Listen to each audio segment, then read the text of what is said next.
Hey everybody, it's Jason Blaha here, and today I want to chat about something that I think if I had said this 3 years ago, people would have been shocked. They would have been like, oh my god, I can't believe Jason said that.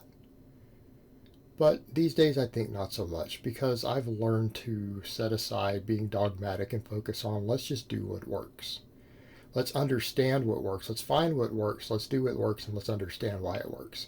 And understand why something works for one person and not another, works for one coach and not another, because that's important, isn't it? Not just to know what works, it's to get a grasp of why and how to utilize it.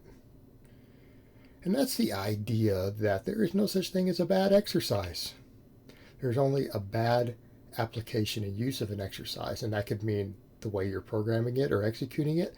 That could mean for the individual person. You guys see me starting right up here with squats and deadlifts, obviously. And you'll see me do some hip thrusts next. All three are phenomenal lower body movements. Two of them are classic lifts in which we are tested in multiple strength sports. We have strength conditioning standards for. The other is really just a fantastic hypertrophy exercise with an amazing stimulus to fatigue ratio. Now you see where I'm going with this?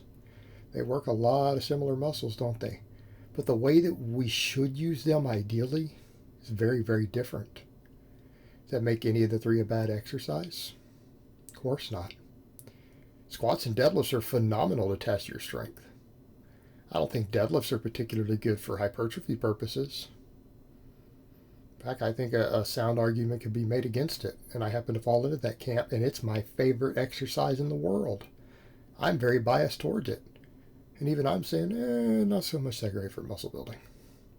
You could use it that way, it's just harder. It's harder to program it. It's going to have limitations. Same with the squat. Squat can be a great hypertrophy exercise till you get real strong. How much volume are you going to do? Hip thrust is going to be a much, much better stimulus to fatigue ratio exercise for the same muscles a squat builds, including the quads. In fact, let's come over and talk about quads. Let's talk about quads in the squat. Guys like me can build big quads off squats. I don't use them for that anymore. I use hip thrusts and things. I have short femurs. I have long arms, long torso, short femurs. I am built to squat. That's why I'm going to hit my 600-pound squat goal this year, right? I'm built to squat. What about somebody with really long femurs? What about somebody with long femurs and a short torso? Is a squat that great of a quad builder for them? I can't necessarily say that it is. It may not be. So what do you do with it? How do we then say, well, the squat's a great muscle building exercise? Well, for some people, maybe not as much for everyone. Now, can that person still build quads with it? Can they build muscle with it? You bet they can. You bet they can. Is it going to be ideal? Probably not. What happens when they get strong? What happens when you take someone who's now a strong power lifter who has long femurs? Are you sure the squat's going to be a particularly good hypertrophy exercise for them? I don't think so. It's always great for building max strength. It's a phenomenal lift for developing max strength with. And that carries over to multiple sports, plenty of sports. American football, rugby, weightlifters, even Olympic lifters use it to build strength, right? At a certain point, though, it is a volume exercise, even as a hypertrophy exercise. It starts to get almost as bad as the deadlift at a certain strength level, and you need supplemental work. Now, of course, people will say, well, does that mean they could do machines? Well, maybe. I'm not that big on machines, but you know what? If a person had a monstrously strong back,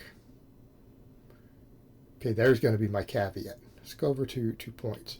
Could they use machines to build their legs and max out on just a squat? Sure they could, but they better damn well have a strong back. See, that would be a misuse of a machine. Unless your back massively outpowers your quad, using a machine to build your legs up to improve your squat would be a misallocation of its use. Could you use it if you were worried about stimulus to fatigue, like a hack squat? And let's say you've trained your back into the ground, you've done good mornings and deadlifts and squats, and you don't have any low back left, but your quads need more work. Could you use a hack squat? Sure.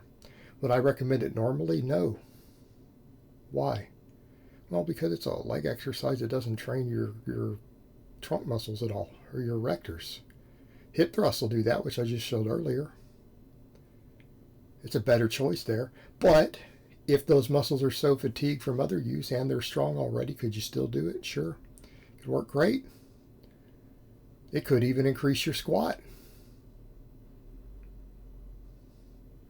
And I'm admitting that is I don't like machines for the most part. I don't like leg presses at all. I'm not going to get into why. I think the hack squat would be superior for any reason you'd use a leg press.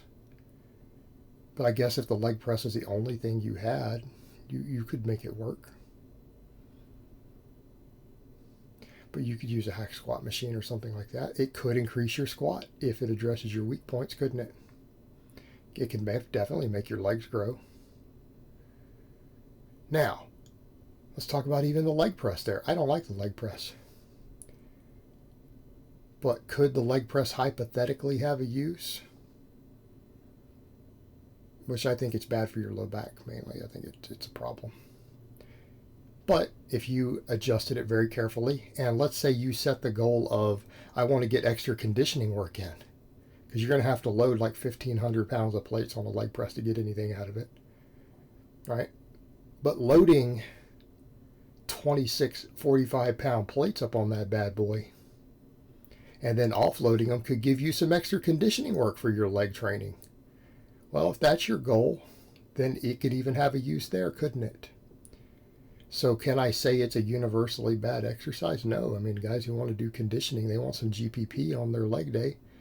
Loading and unloading 26 45-pound plates on that machine, especially doing some of it after multiple sets of leg work, well, that could be some hardcore conditioning. It could be some hardcore GPP, right? Yeah, absolutely.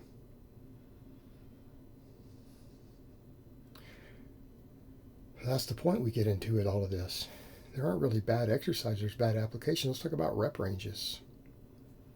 There are exercises that are better suited to low reps. So again, squat and deadlift we had earlier.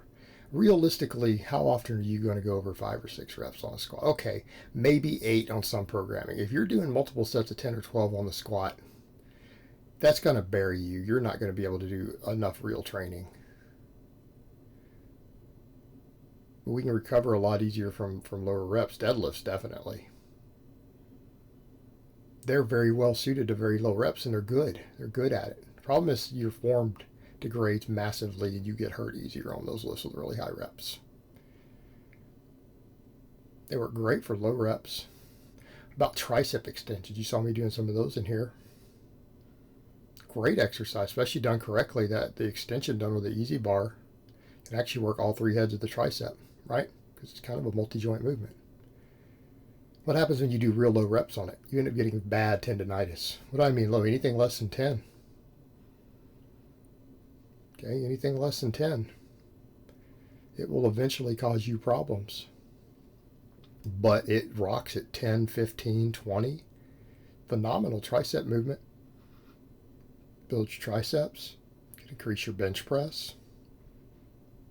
Right? So we have a lot of exercises that are actually well suited to certain rep ranges. I am personally of the opinion that squats and deadlifts generally need to be limited to 1 to 5 reps. Says me. It's where they work best. A lot of exercises, I don't know, anything from glute ham raises to good mornings. Yeah. Tricep extensions, curls, you probably want to do 10 or more. They tend to do a better overall job. They're kept in those rep ranges. What about face pulls? Man, those work really well only at high rep ranges. You're not going to hit a 5 rep heavy set on that. Not proper loading. I don't particularly like Romanian deadlifts because I think good mornings are significantly better. What about a person with a very, very, very small time commitment in the gym who needs to incorporate grip training with a hip hinge that hits their hamstrings, and they only have time to do 3 sets? Maybe only once or twice a week. And they want the extra grip training. Could they use a Romanian deadlift instead of a good morning? You bet. Would it work for that? It would work great for that. But anyone who wants to maximize the development of all the muscles involved in a hip hinge, a good morning would be better because you have a ton more recovery from it. You can do easily double or triple the sets per week over an RDL and recover from it. Well, if you can do more volume and recover from it, you're going to grow faster. I tend to prefer the good mornings for that reason. Would I ever still prescribe a Romanian deadlift for the other situation? Maybe. So even though it's an exercise that I'm not in favor of, we can still find very valid, valuable programming uses for it to the individual, can't we? Right? We can do that. Same thing, we find exercises that are counterindicated and hurt some people, but other people can do them heavy for years and years and experience no discomfort and no problems and get phenomenal progress from it. Do we call that a bad exercise? Or do we say it's just maybe a bad exercise for a lot of people because it's dangerous for them and compromises their joint integrity? How about the behind the neck press? There you go, is a perfect example. I would never prescribe it. But do I know some athletes who've used it for many, many years who don't seem to have any shoulder problems from it at all? Who have just really good shoulder girdles, a great mobility and everything? Yes. So is it a good or a bad exercise?